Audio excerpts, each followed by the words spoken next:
வணக்கம். இன்றைய வாட்ஸ்அப் கதைகளில் நாம் காணவிருப்பது ஒரு முக்கியமான கதை. இது சிறுவர்களுக்கானது. பார்ப்போமா? ஒவ்வொரு ஆண்டும் ஒரு இளம் சிறுவனை அவனது பெற்றோர் கோடை விடுமுறையில் அவனது பாட்டி வீட்டிற்கு அழைத்துச் செல்வர். ரயிலில் போகும் அவர்கள் 15 நாட்களுக்குப் பிறகு அதே ரயிலில் திரும்புவர். சில வருடங்களுக்குப் பிறகு உயர்நிலைப் பள்ளியில் படிக்கும் வயது வந்ததும் அந்த சிறுவன், நான் இப்போது வளர்ந்திருக்கிறேன், இந்த வருடம் நான் தனியாக பாட்டி வீட்டிற்கு செல்கிறேன் என்கிறான்.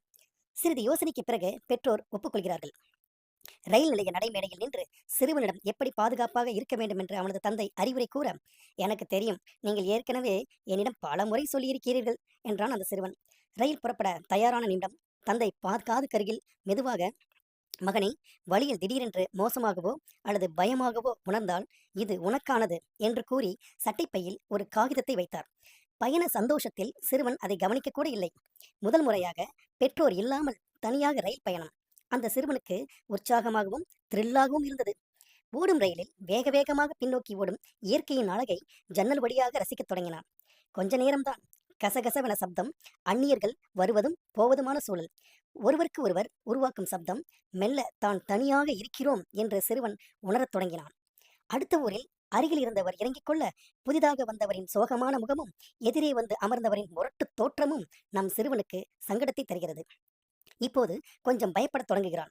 வயிறு வலிப்பது போல் தெரிகிறது. ரயிலின் வேகத்தைப் போல தடதடவென இதயம் கொஞ்சம் வேகமாக துடிப்பது போல் இருக்கிறது.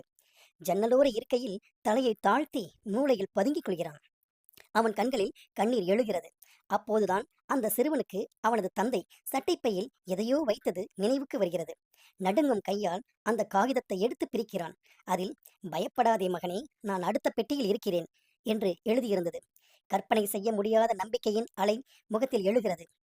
பயம் அகன்று நம்பிக்கையின் புது கதிர் புன்னகிக்கிறது. பயத்தில் குனிந்த தன் தலையை உயர்த்தி அதே அந்நியர்களுக்கு மத்தியில் மிகவும் வசதியாக நிமிர்ந்து அமர்கின்றான். இதே சூழல்தான் இப்போது நமக்கும் இருக்கிறது. மகிழ்ச்சியாக வாழ்ந்த அதே ஊரில் அச்சத்தோடு இருக்கிறோம். நோயை விட அது குறித்த அச்சம்தான் பலரை கொள்கிறது.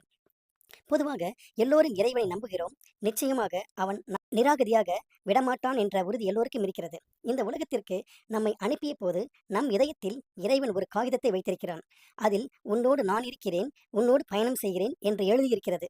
கடவுள் நம்பிக்கை இல்லாதவருக்கு இதயத்தின் ஆழத்தில் இருக்கிற நம்பிக்கை துணை இருக்கிறது. எனவே பீதியும் மனச்சோர்வும் அடையாமல் இருப்போம்.